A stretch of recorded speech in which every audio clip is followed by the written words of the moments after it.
असलेला अभंग जगद्गुरु तुकोबारायांचा आहे. सज्जनांनो, तुकोबारायांच्या जीवनाचा जर आपण विचार केला ना, आपल्या एक गोष्ट लक्षात येईल.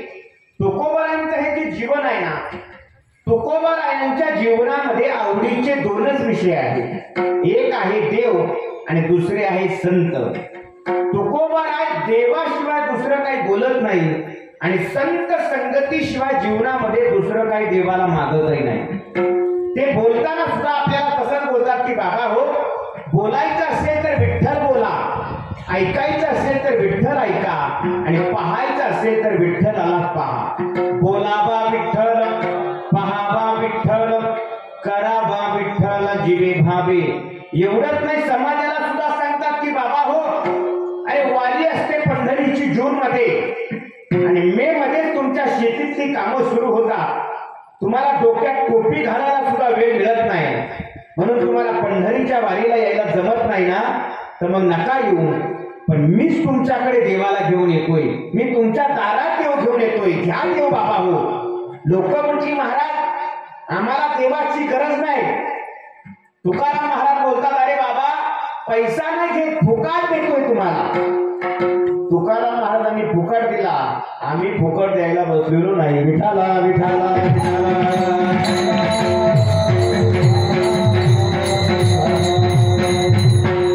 त्यांचं कर्ज लोकांनी बुडवलं.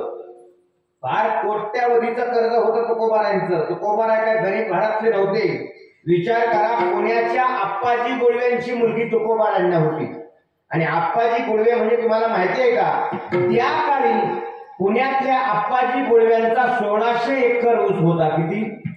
त्या काळी. ज्याचा ऊस 1600 एकर आहे तो पोरगी आपली गरीबाला देईल का? तुकोबाराय सामान्य नव्हते, कोट्यावधीची मालमत्ता होती तुकोबारायांकडे दादा. पण सगळी लोकांनी बुडवली आणि ती वसुली करायचं काम आमच्याकडे आहे. विठाला विठाला.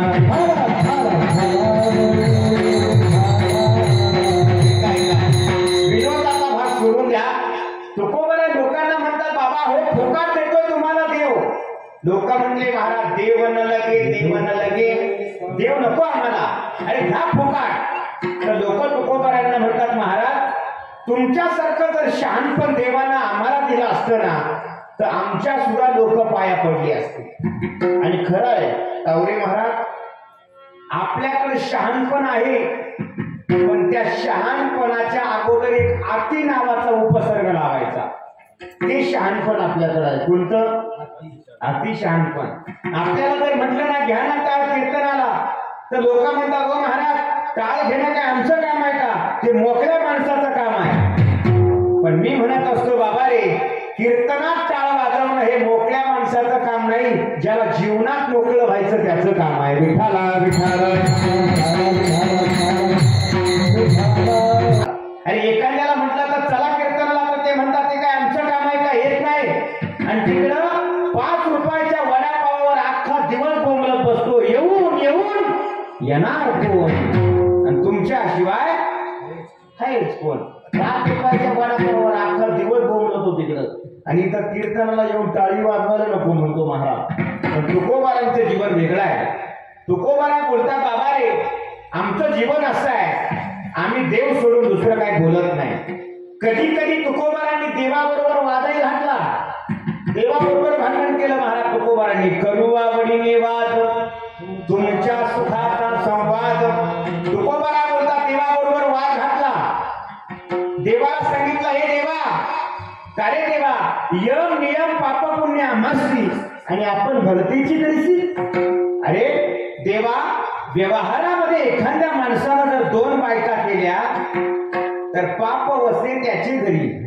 म्हणजे 2 बायका केल्या तर पाप वसते त्याचे घरी, आणि तू मात्र 16,000 बायका करून ब्रह्मचारी. हे असं कसं रे देवा, तुझा नियम फक्त आम्हालाच लागू आहे का? काय झालं, एकदा शांती ब्रह्म एकनाथ महाराज आपल्या वाड्यामध्ये भागवत कथा सांगत होते. नाथांच्या धर्मपत्नी गिरिजाबाई भागवत कथा ऐकायला बसल्या आणि नाथांच्या मुखातून शब्द गेला, भगवान कृष्ण ब्रह्मचारी होते. गिरिजाबाईने आवाज दिला, स्वामी थांबा, अहो तुमचं लग्न झालंय ना, मी तुमची बायको आहे ना, मग जर आता मी तुमची बायको आहे तर याच्यानंतर तुम्हाला कोणी ब्रह्मचारी म्हणेल का? तसं त्या भगवान कृष्णाला 16,108 आहे, मग तो ब्रह्मचारी कसा?